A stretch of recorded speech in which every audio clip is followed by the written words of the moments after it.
Hi guys, this is Sam and welcome to WingLogic. Today we have a pronunciation lesson on the difference between the sounds n and ng. We will see how and when to produce them, and we will also see when we pronounce the letters ng as ng and ng. So let's get started. N is voiced, meaning that you get vibration in your vocal cords. You can get this feeling by starting from a vowel. For example, ah. You will feel vibration here, and that's a kind of sensation that you want to keep. It's an alveolar sound, meaning that your tongue touches the alveolar ridge, which is the area slightly above where your top teeth touch and join the gum, and you want to create a full obstruction with your tongue. It's a nasal sound, meaning that the air comes out of your nose. To make sure that you are sending the vibration and air into your nose, you can pinch it. By pinching your nose while producing a nasal sound, the sound will change. If you hear this difference, it means that the air is indeed in your nose. If you take a vowel, for example, which is only in your mouth, this will not change. E.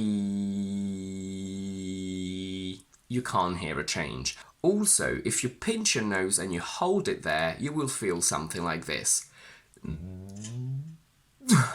Like you're about to explode, and this is a good sign because it means that you are using your nose and the air is accumulating here without being able to come out. What's fundamental to remember is that in order to create a bright, clear and fully accurate sound, you need to release the tongue at the end of it. The tongue at the end of the sound should be in neutral position, relaxed in the mouth. You don't want to keep your tongue against the teeth. You want to go n. So the full body of the sound is actually created by the tongue hitting the teeth and then coming back. N.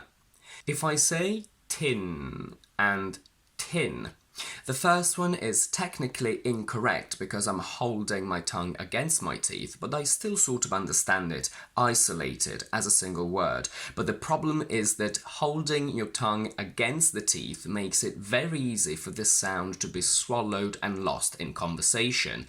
But this sound is very important in English because it's phonemic, meaning that if I don't hear it, I don't understand what's happening. So in order for it to be clear and accurate, make sure that you release the tongue. Tin. This is very important for languages with strong back nasal sounds, for example French or Asian languages, which make the n here at the back, without the tongue.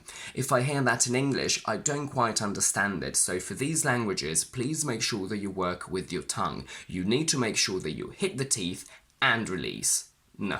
Luckily, only the letter N gives the sound N, but we also have some special combinations. For example, GN in initial position, where the G is completely silent. Gnome, gnaw, gnash.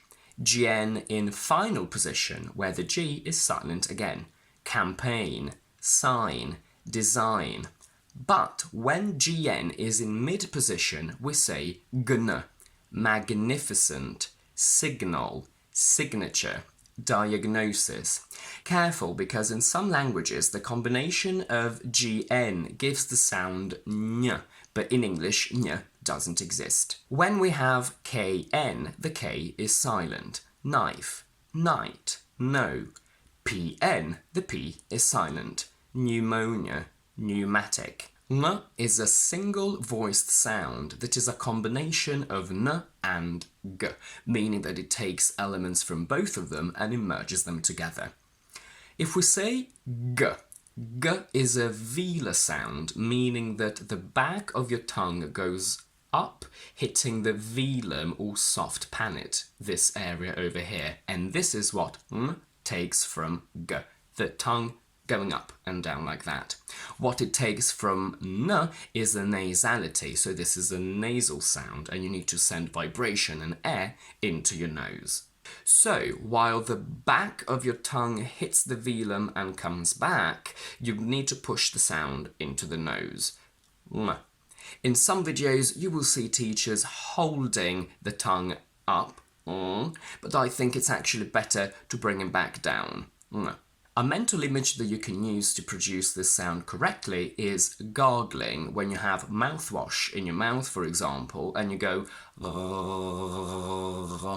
In this case, the back of your tongue goes up and down, trying to prevent the mouthwash from going down your throat, and this rapid movement will automatically cause the sound and the air to go into your nose.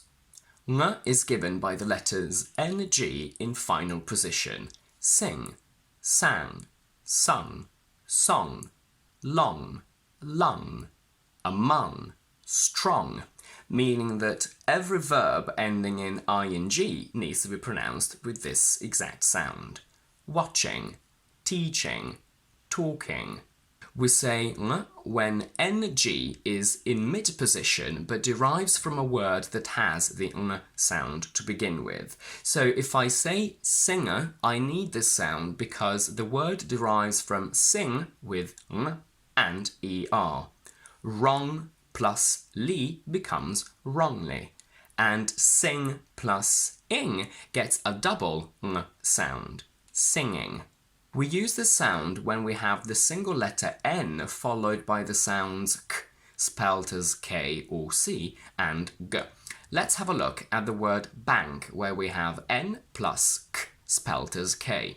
I was very surprised when I found out about this because up until that point I'd always thought that what my body and mouth actively did was just to push my tongue against my top teeth for a normal N, and then but when I analysed what actually happens in my mouth, I realised that that's not true, because if I say bank, as you can see, my tongue never touches my teeth and it automatically goes back as if it were a ng.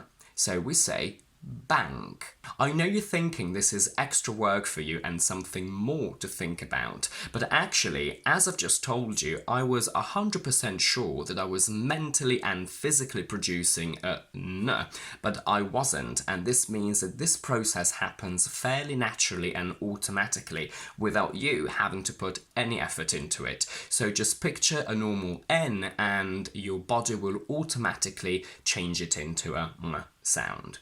We will look at the word angle with ng later. We pronounce tongue with the ng sound because the u, e at the end are silent. Having a vowel after the ng sound is best when you want to practice this sound, as it's physically and technically easier for your mouth to produce it. So I would take a word like singer, where we have the ng in the middle followed by a schwa. And let's remember that what we need to focus on is to go fairly nasal while the back of your tongue goes up and then back down. Singer, singer. If we take a word like singing or longing, we have two of the same sound in the same word, and you will notice that the first one is easier than the ing at the end. What I want you to practice is the one in the middle, singing, and then once you are able to do that, I want you to isolate and replicate it exactly at the end.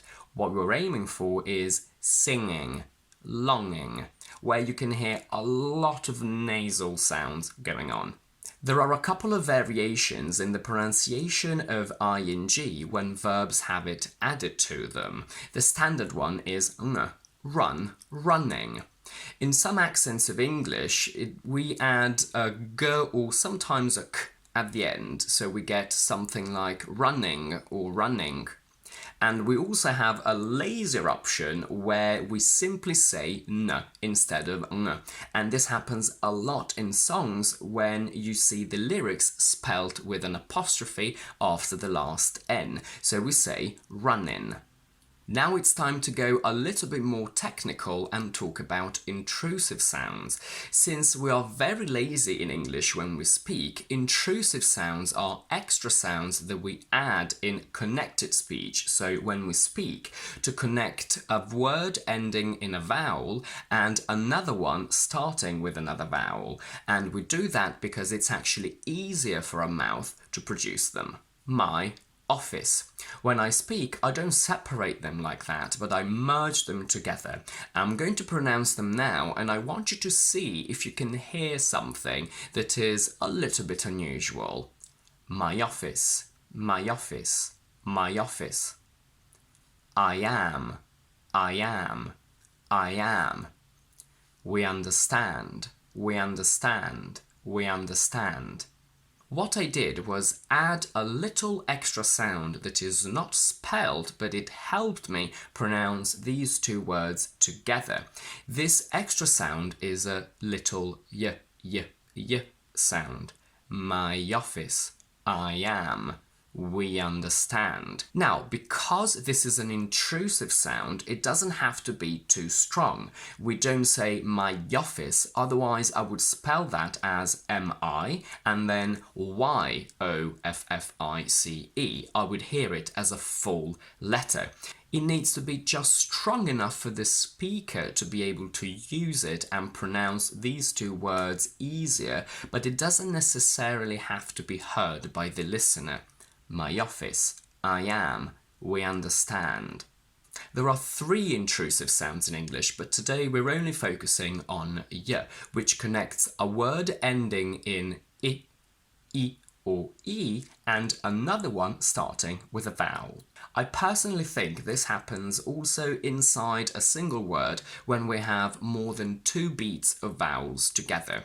What does that mean? In English, we have very short vowel sounds, very long vowel sounds, and diphthongs, so 2 sounds together. And the most that we can produce easily is 2 beats of a vowel. We can put 2 short sounds together into a diphthong, for example, a, or we can produce a single long sound, or. But if we have a 3rd vowel sound added to that, it gets really complicated for our mouths, so I think we do add an intrusive sound there as well. Let's take the word chaos, where we have 3 vowel beats. We have I, O. I see this as a combination of the diphthong A and an extra O. And just like we add a little y between a word that ends with a I and another one that starts with a vowel, I think we do the same inside the same word. So I would pronounce it as chaos with a little bit of a y in the middle. Now, I've done extensive research on this, and some dictionaries use a bit of a y when they pronounce the word, and some don't. So I don't think that it's a mistake not to do it, but I just think that it's easier for your own mouth to put it there. Why am I even telling you this? Since we're discussing the pronunciation of ing when it's added to a verb, where we get ing, I want to bring your attention to verbs that already end on an I sound on their own. For example, play. When we add ing to this verb, 2 variations can form. We have one which is often more American without an intrusive sound, where we simply basically add a ng to play. We get playing. But we also have a version with a bit of an intrusive y sound, because we can now see this word as a combination of 3 vowel beats, the I from play and the I from ing. So just like chaos, we can now say playing, playing. Both these versions are perfectly correct. You can decide either to use the intrusive or not. I personally do, because the difference between a simple n and ng is very subtle and easy to miss. So by adding y, you make sure that people understand that you're using an ing form, especially in English exams. In that case, you will know for a fact that they will hear it and they will know that you know the construction correctly. Let's take the word playing and pronounce it with a combination of 2 elements. I want the lazy version of ing, where we remove ng completely and only say in. And I want no intrusive. If we use these elements, I will pronounce playing as plain. But plain is exactly the same pronunciation as plain and plane.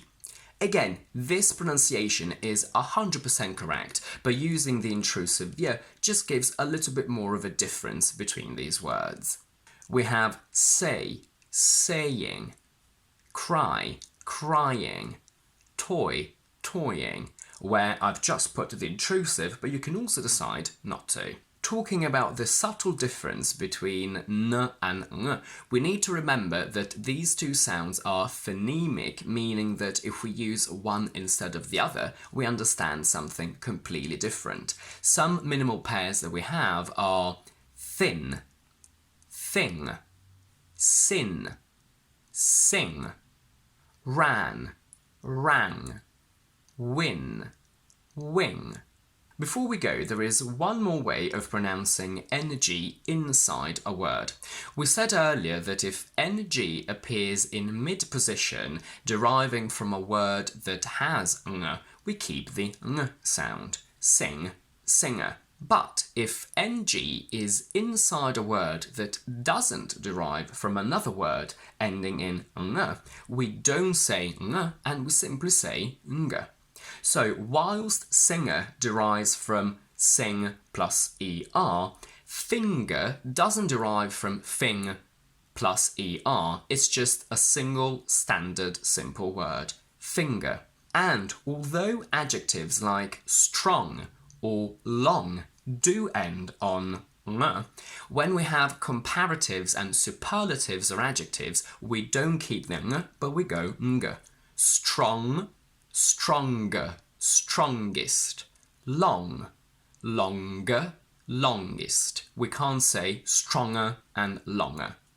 And this brings us back to the word angle from before. Because this word contains ng inside the word and it doesn't derive from ang, we say angle with a g after the ng sound. And that's it for today. If you like this video, please don't forget to give it a thumbs up and to subscribe to my YouTube channel down below. And do let me know in the comments if you have any questions about the ng sound and if you struggle to produce it. And in the meantime, I will see you next week in my next video.